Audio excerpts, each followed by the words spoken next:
a procurar as jumentas de seu pai que havia se perdido. Com ele acompanhou-lhe um servo, e eles passaram 3 dias viajando à procura das jumentas de seu pai. Quis era o nome de seu pai. E eles não encontraram as jumentas. E já de volta, preocupado com a situação do pai, com certeza o pai estava preocupado já com seu filho, porque já se passaram 3 dias. Um servo de Saul orienta-o para que procurasse naquela cidade ao homem de Deus chamado Samuel. E Deus já havia revelado a Samuel que Saul viria ao seu encontro. E Saul, ao procurar Samuel, e Deus já tinha dito a Samuel que o povo estava pedindo-lhe um rei, e então Deus revela a Samuel que aquele jovem que ele procuraria seria então um homem que seria ungido e consagrado para ser chefe da casa de Israel, para ser o primeiro rei de Israel. E como o texto bem descreve, Saul coloca então, prepara o azeite e leva um frasco de azeite e Samuel derrama sobre a cabeça de Saul. Era comum naquela época o sacerdote ungir, e a unção de Saul tem toda uma simbologia. Saul recebeu, inclusive no texto sagrado, tudo que Samuel falou a respeito daquele homem, daquele jovem, se cumpriu naquele mesmo dia. Saul recebeu o Espírito de Deus e inclusive o Espírito para profetizar. Ele foi separado para tornar-se o homem mais poderoso de Israel. Não obstante pertencer a uma das pequenas tribos de Israel, a uma das famílias pequenas de Israel, mas ele foi separado para conduzir os destinos do povo de Israel, de geração em geração, povo que sofria com as invasões dos inimigos, povo que sofria com as perseguições dos inimigos, dos filisteus, dos amorreus, dos ferezeus, de vários outros povos que ali habitavam, ali na terra de Canaã. E Saul então mudou-se o seu coração. A Bíblia diz no versículo 9 do capítulo 10 do texto que eu li, que Deus mudou o coração de Saul. Aleluia. Saul era um homem normal, era um homem natural, talvez nunca tivesse imaginado que um dia ele seria separado e consagrado para tão sublime missão. Mas o texto sagrado diz que Deus mudou o coração de Saul no momento em que ele se despediu de Samuel. E conforme Samuel havia predito, porque Samuel, além do exercício de sacerdote, ele também era profeta de Deus. Então, tudo que Samuel falou a respeito de Saul se cumpriu. No capítulo 11 do livro de Samuel, nós vamos observar que Samuel vence o seu primeiro desafio. Samuel vence a sua primeira guerra, o seu primeiro embate, e derruba os amonitas. No capítulo 11, Samuel já é rei. Saul já é rei, Saul já é rei. Saul vence o combate e, infelizmente, irmãos, o homem, ele precisa, eu digo infelizmente porque Saul perde a chamada, perde a consagração, perde o trono. Nós vamos entender aqui nessa palavra que quando ele completa um ano e inicia o 2º ano do seu reinado, Saul, por medo e também por desobediência, quebra a aliança e perde a promessa do trono. Aqui está o grande perigo de todos aqueles que recebem de Deus uma honra, recebem de Deus um ministério, recebem de Deus o privilégio de ser instrumento dele aqui na terra. Quando o homem sente medo e ao mesmo tempo orgulho, ele pode perder a promessa de Deus. Ele pode perder a essência da vida. Ele pode perder a visão sobrenatural que há na vida dele. E foi assim com Saul. Capítulo 11 diz que Saul teve medo e ele quebra a aliança. Ele perde a promessa. Diz a Bíblia Sagrada, aí já no capítulo 13, que havia uma determinação de Samuel. No capítulo 10, Samuel disse a Saul que ele esperasse lá em Gileade durante 7 dias. E após os 7 dias, Samuel chegaria para oferecer sacrifício, porque somente o sacerdote tinha a autoridade para oferecer sacrifício. O rei não tinha essa autoridade, o profeta não tinha essa autoridade para oferecer sacrifício. Era uma atribuição do sacerdote. E no texto sagrado nos deixa muito claro que Samuel havia falado para Saul que ele esperasse durante 7 dias, porque ao término dos 7 dias, Samuel viria, ofereceria sacrifícios e revelaria as estratégias de guerra que Saul tanto necessitava para vencer os seus inimigos. Mas o texto sagrado aqui nos diz que Saul se apressou, Saul teve medo, Saul sentiu orgulho no coração e disse: tragam-me o holocausto e as ofertas pacíficas. E ofereceu o holocausto.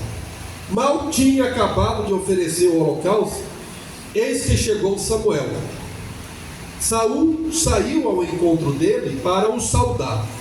Samuel perguntou: o que foi que você fez?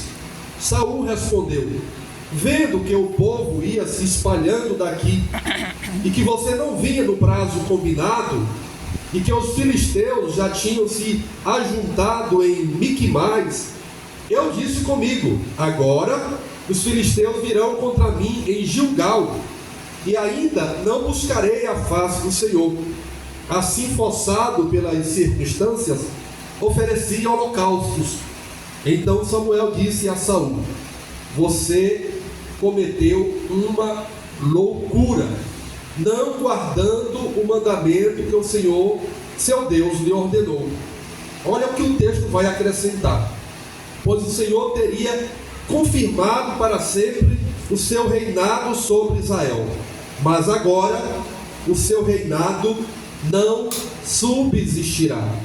O Senhor buscou para si um homem segundo o seu coração, e já lhe ordenou que seja príncipe sobre o seu povo, porque você não guardou o que o Senhor lhe ordenou. Irmãos, isso aqui é uma narrativa que traz uma grande verdade. O homem que se afasta do propósito de Deus, ele perde a autoridade. Deus disse através de Samuel a Saul: eu teria confirmado o teu reinado, eu teria confirmado você sobre o trono. E aqui só está com o ano que ele é rei. Ele está apenas com o ano que recebeu a dádiva, o presente de ser escolhido por Deus, de ser separado por Deus para conduzir uma nação, para ser a autoridade máxima de uma nação. Mas agora, depois de receber essa tão sublime missão, ele tem grandes desafios de vencer os exércitos dos povos inimigos, os amonitas, os edonitas, os amorreus, os filisteus e tantos outros. E os filisteus eram um povo que tinha um exército muito feroz, muito perverso, muito mau.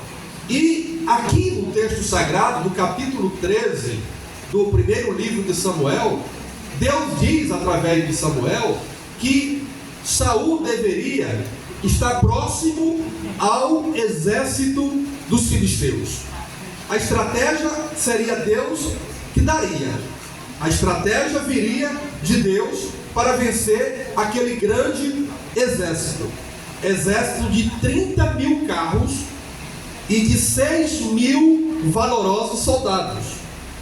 O povo de Israel, que não tinha muitos equipamentos, que não tinha muitas armas, começaram a se esconder nas cavernas.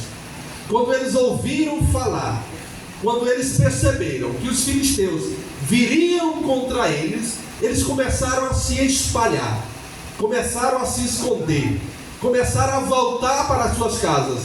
E Saul, ao invés de confiar na promessa que Deus havia lhe dito por meio de Samuel, também teve medo. E o medo, através do medo vem o orgulho, porque o orgulho é o lugar onde nós escondemos o nosso medo. O orgulho é o lugar onde o homem esconde o seu medo.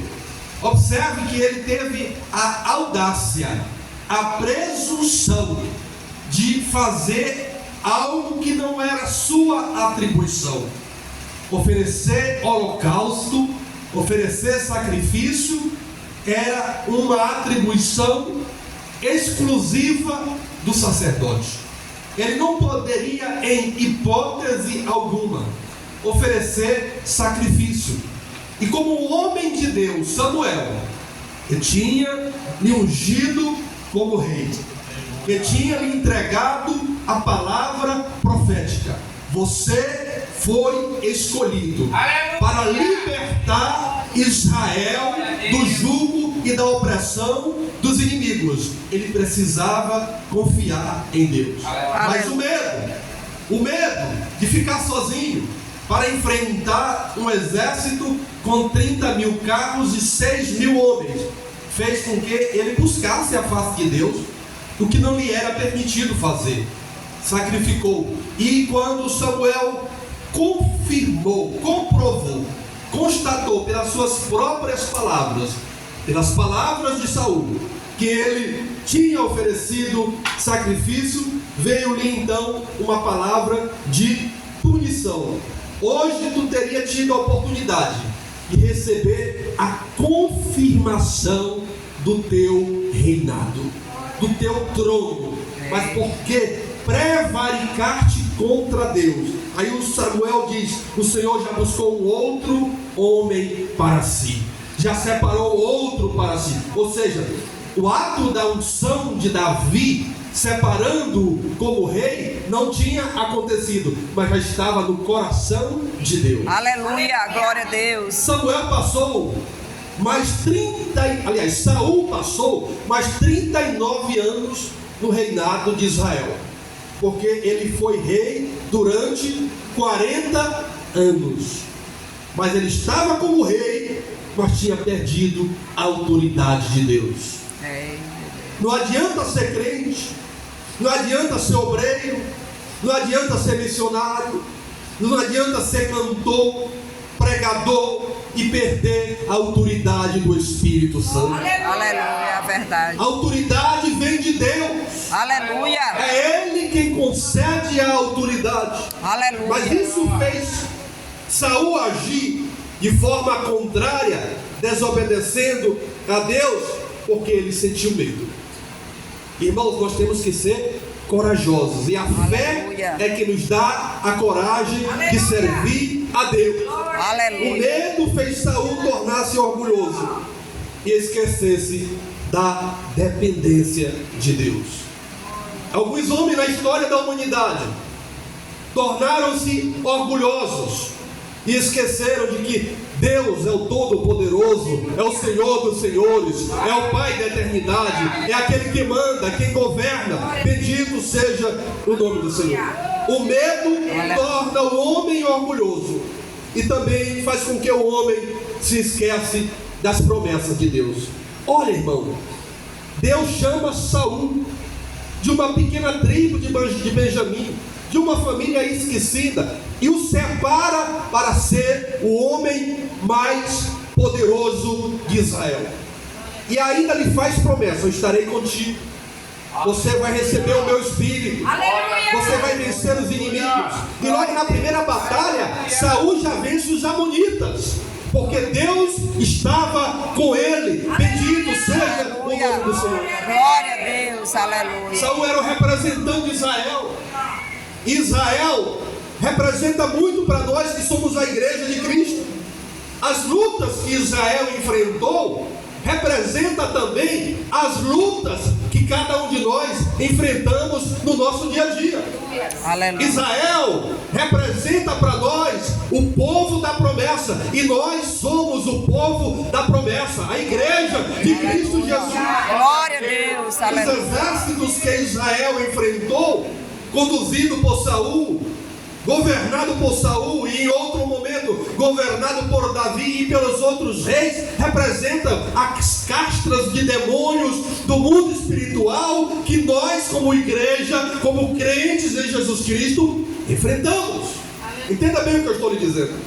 A realidade de Israel e as guerras enfrentadas em toda a sua história representa as guerras que nós enfrentamos hoje.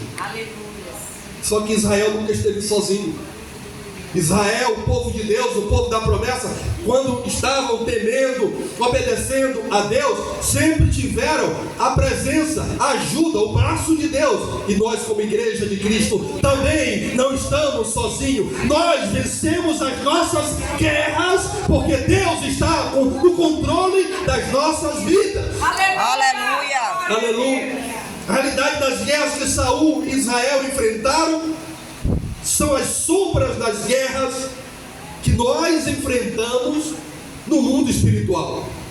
Deus ordena a Saul que se dirigisse para perto das guarnições dos filisteus. Saul precisava entender o chamado de Deus na sua vida e os desafios que ele enfrentaria. Nós, enquanto igreja, precisamos entender o chamado de Deus. Nós já não mais pertencemos ao mundo. Deus nos chamou, e os desafios que nós teremos pela frente, nós não teremos sozinho. Deus está conosco, o Espírito Santo está conosco. Glória a Deus, eu creio. Aleluia, bendito seja o nome do Senhor. Da mesma forma, enquanto igreja, precisamos entender as nossas lutas. Quais são as nossas batalhas? Nós não lutamos apenas na dimensão física, irmãos, como Israel lutou. Israel representa as nossas guerras. As batalhas que eles enfrentaram representam as nossas batalhas, mas Israel lutou com o braço físico, com mão forte, lutou a guerra física. A igreja, cada crente que está aqui nesta noite, luta a guerra espiritual. Bendito seja o nome do Senhor. Aleluia. As guerras e os povos que Saul enfrentou, meus irmãos, são sombras, representam, simbolizam as guerras e a realidade espiritual que cada um de nós enfrentamos. Observe que Saul começa bem. Um jovem belo, bonito, chamado por Deus, ungido por Samuel para ser rei. Ele vai, tudo aquilo que Samuel fala ao seu respeito, no capítulo 10, ele vai encontrar dois jovens, depois vai encontrar os profetas, depois o espírito de profeta entra nele, ele começa a profetizar, causa uma estranheza, causa uma perplexidade, porque o espírito de profecia entra nele, ele passa a profetizar. Tudo que Samuel falou a seu respeito se cumpriu naquele mesmo dia. Ele começa bem, mas o orgulho, o medo e consequentemente o orgulho faz ele agir de forma estranha, atitude que não lhe era permitido fazer. Quero dizer com isso que nós, o povo de Deus, os crentes, enfrentamos também as nossas guerras, as nossas batalhas, mas diferente de Saul, diferente das atitudes de Saul, nós não podemos guardar no orgulho o nosso medo, porque o orgulho faz a gente tentar esconder a nudez das nossas falhas, das nossas imperfeições, dos nossos defeitos. Sabe por que a gente se torna orgulhoso? Sabe por que a gente às vezes mente? Sabe por que a gente engana? Porque fica com medo de que a nossa nudez venha à tona, a nossa fragilidade venha à tona, a nossa fraqueza seja revelada. Mas quando nós entendemos que Deus está pronto para nos ajudar, para nos perdoar, mesmo que a nossa fraqueza venha a ser exposta, a nossa nudez venha a ser exposta, revelado a nossa fraqueza, mas Deus toma conta de nós, nos perdoa e nos ajuda a prosseguir. Aleluia. Glória. Aleluia. Bendito seja o nome do Senhor. Aleluia. Aleluia. Cada exército que Israel lutou representa uma castra, simboliza uma castra de demônios que nós lutamos e que nós enfrentamos na nossa guerra espiritual hoje. Estou fazendo aqui um paralelo entre a guerra material e a guerra espiritual que nós enfrentamos. Por exemplo, Saul e Israel enfrentaram os amalequitas. Os amalequitas tinham tradição, hábito de se esconderem nas covas para atacar os israelitas que se separavam do bando e estavam cansados. Era uma estratégia de guerra. Escondiam-se nas covas para atacar aqueles que estavam separados do bando, que ficavam para trás, cansados. Então, como já estavam separados do bando, cansados, eram presas fáceis para os amalequitas. Exatamente hoje os demônios que promovem a separação, o isolamento, o rompimento da união para enfraquecer os crentes e derrotar. Estou dizendo, amalequitas representam os demônios que promovem a desunião entre o povo de Deus. Os amalequitas representam a castra de demônio que separa um do outro, que quebra a união, que quebra a fraternidade. É isso que nós precisamos entender. A nossa guerra espiritual, e como povo de Deus precisamos estar unidos, fortalecidos, vivendo a verdadeira comunhão do Espírito Santo. Aleluia. Glória a Deus. Aleluia, Jesus. Os amalequitas não podem nos vencer. Diga comigo. Os amalequitas não vão nos vencer. Não vão nos vencer. Porque nós estamos unidos em Cristo Jesus. Se você está unido em Cristo Jesus e unido um com o outro, levante a mão, glorifique a Deus. Esta guerra você vai vencer.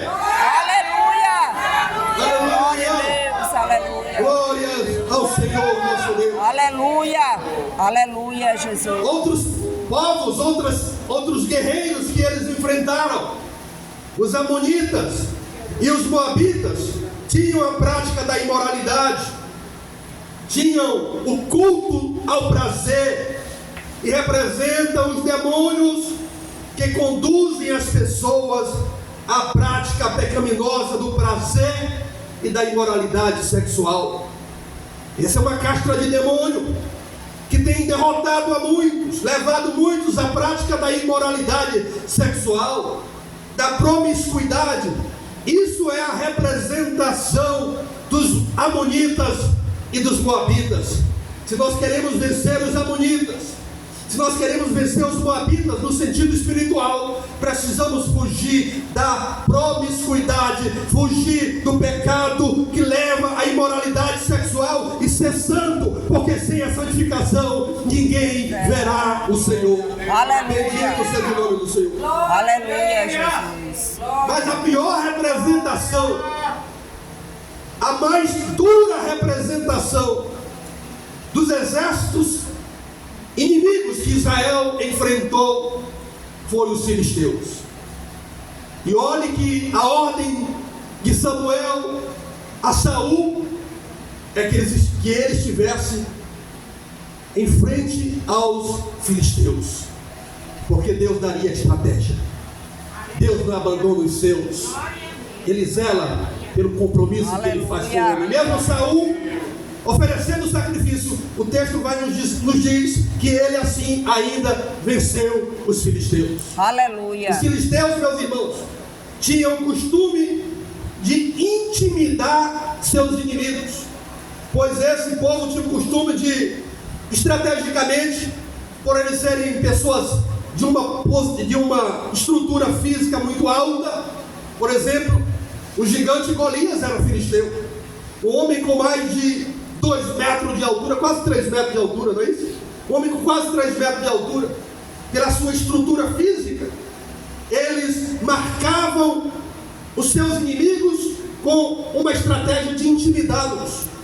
Por isso que quando Davi foi lutar com o gigante Golias, um jovem, sem nenhum preparo de guerra, no sentido de equipamentos, ele se dispõe, ele se prepara na guerra espiritual e também usa essa mesma estratégia. Quando o inimigo, o gigante Golias, tenta destruí-la, tu vem a mim, como se fosse lutar, como se fosse brincar, usando aqui uma paráfrase, mas Davi diz: eu vou a ti em nome do Senhor dos exércitos, bendito seja o nome do Senhor.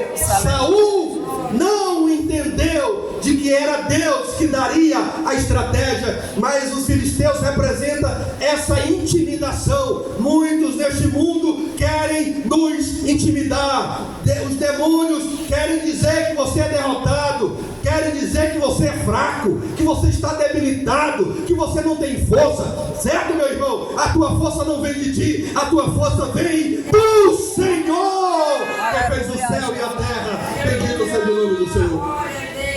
Aleluia! Bendito seja o nome do Senhor.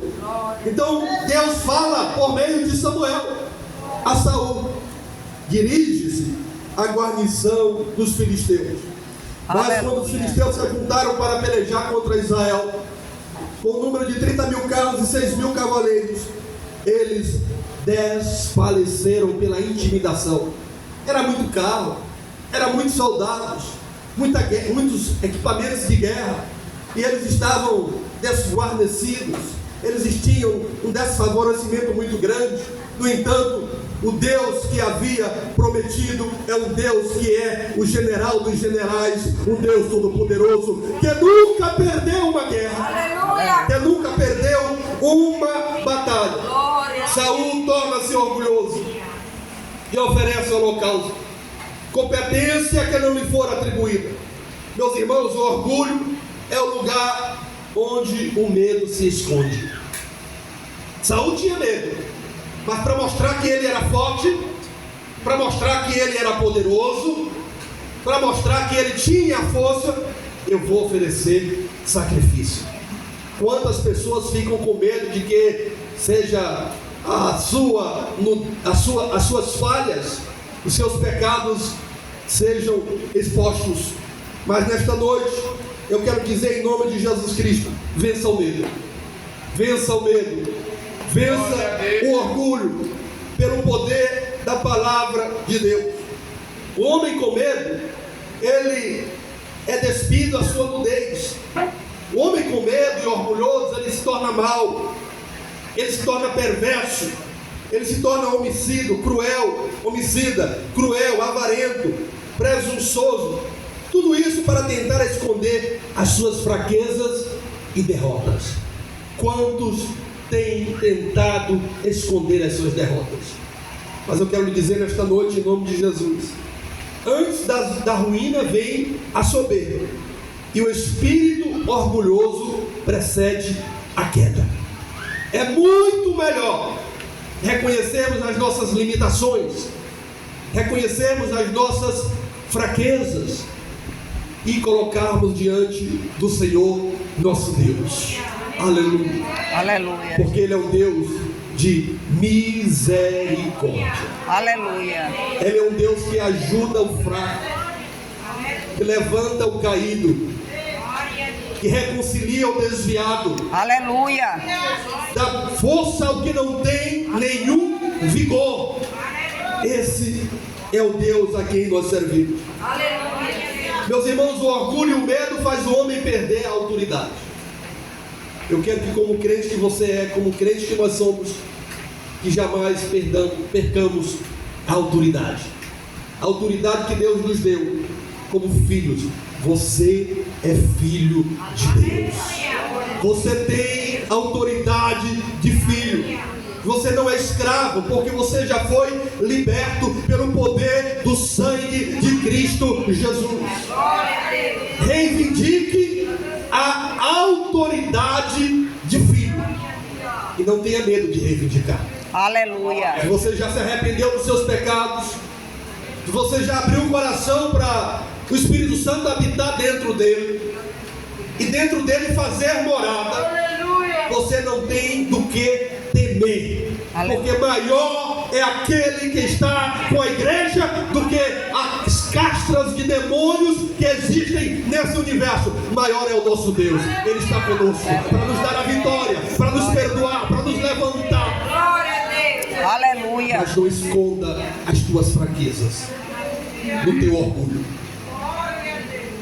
Às vezes o homem, no relacionamento familiar, tem algum problema no relacionamento entre esposa e esposo, e por ser ele homem, com medo de ser exposta às suas fraquezas, às suas fragilidades, toma atitude grosseira, autoritária, seja com a esposa ou vice-versa, a esposa com o esposo, ou com os filhos, ou com os pais. Não seja orgulhoso, reconheça as suas limitações, peça ajuda ao Espírito Santo, porque você é filho, você recebeu a autoridade de filho. Aleluia! Quem entende essa verdade aqui nessa noite? Você recebeu a autoridade de filho e de filha de Deus. Aleluia! Bendito seja o nome do Senhor. Glória a Deus, aleluia, Jesus. Saul é um exemplo de rei que perdeu a autoridade. O texto que eu já li para os irmãos, 1 Samuel capítulo 13, afirma que Saul esperou 7 dias, segundo o prazo determinado por Samuel, mas como Samuel não vinha a Gilgal, o povo foi se espalhando. Então Saul disse: traga-me aqui o holocausto e as ofertas pacíficas, e ofereceu o holocausto. E aí o texto continua dizendo que o Senhor teria confirmado para sempre o reinado de Saul sobre Israel. Mas agora disse Samuel a Saul, às vezes eu confundo Samuel e Saul, deve me equivocando, teria confirmado o reinado de Saul. Samuel diz a Saul, né? E o texto diz: mas agora o teu reino não subsistirá. Irmãos, há dois reinos. Há um reino que pertence ao governo humano, representado em Saul, e há um reino do Espírito, representado no governo de Davi.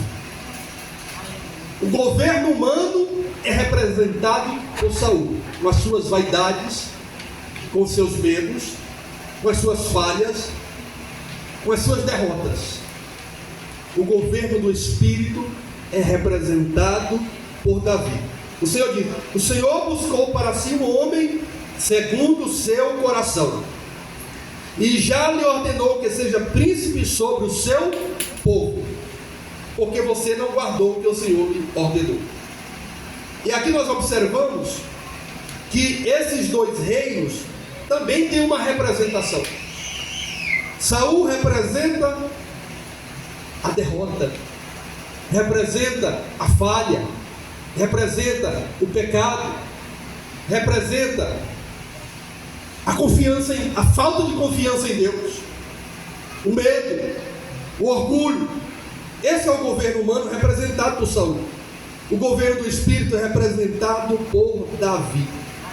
Davi não estava no trono, mas em sua adolescência foi ungido rei de Israel, provavelmente com 14 anos de idade, e separado para uma tão sublime missão, como está em 1 Samuel capítulo 16, versículo 13. Samuel pegou o chifre de azeite e ungiu Davi no meio dos seus irmãos, e daquele dia em diante o Espírito do Senhor se apossou de Davi. Aleluia. Então Samuel se levantou e foi para Ramá. Davi foi escolhido e ungido para ser rei de Israel, e o seu reinado não terá fim. O reinado de Davi enquanto homem durou também 40 anos. Davi começa a reinar com 30 anos de idade, e o seu reinado dura 40 anos. Primeiramente ele reinou 7 anos e 6 meses somente em Hebrom, na tribo de Judá. Ele foi rei só de Judá. Depois de 7 anos e 6 meses, todo Israel, e aí ele é ungido pela segunda vez, pela terceira vez, melhor dizendo. A primeira vez foi Samuel. Depois ele é ungido rei de Judá, com 30 anos.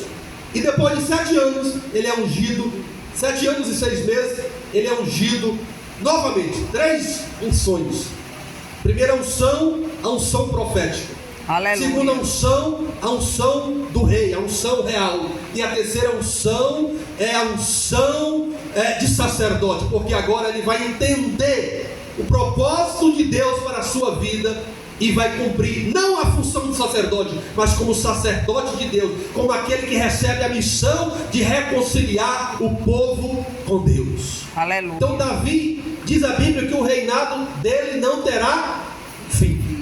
E sabe por que Davi o reinado dele não terá fim? Porque nasceu o leão da tribo de Judá. Aleluia. A raiz de Davi, Jesus Cristo de Nazaré. Aleluia. O reino de Cristo não terá fim. Ele é rei dos reis e ele é senhor dos senhores. Bendito seja o nome do Senhor. O rei Davi, irmão, representa o reino do Espírito. O reino do Espírito, o governo do Espírito. Por isso a promessa de Deus a Davi, que estabeleceria o seu reino, o seu trono para sempre. Davi foi rei durante 40 anos, mas o reinado de Davi não terá fim, porque o descendente de Davi estará governando pelos séculos dos séculos. Jesus Cristo pertencia à tribo de Judá, nasceu em Belém de Judá, aonde morava Davi e a família de Davi, para se cumprir a escritura sagrada. O reino de Davi não terá fim. Aleluia. É preciso, meus amados irmãos, vencer o medo. Verdade. Vencer o orgulho. Aleluia. Vencer as provações. É verdade. Vencer o nosso eu.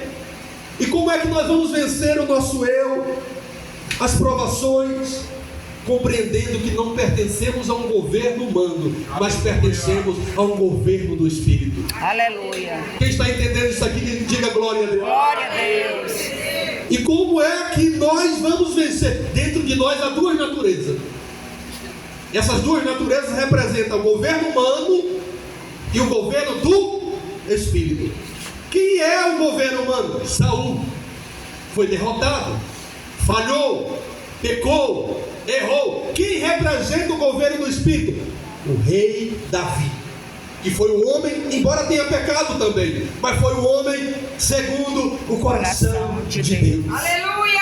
Dentro de nós, meus queridos, há dois reinos. Ou, em outras palavras, dentro de nós há duas naturezas: a natureza pecaminosa e a natureza do Espírito.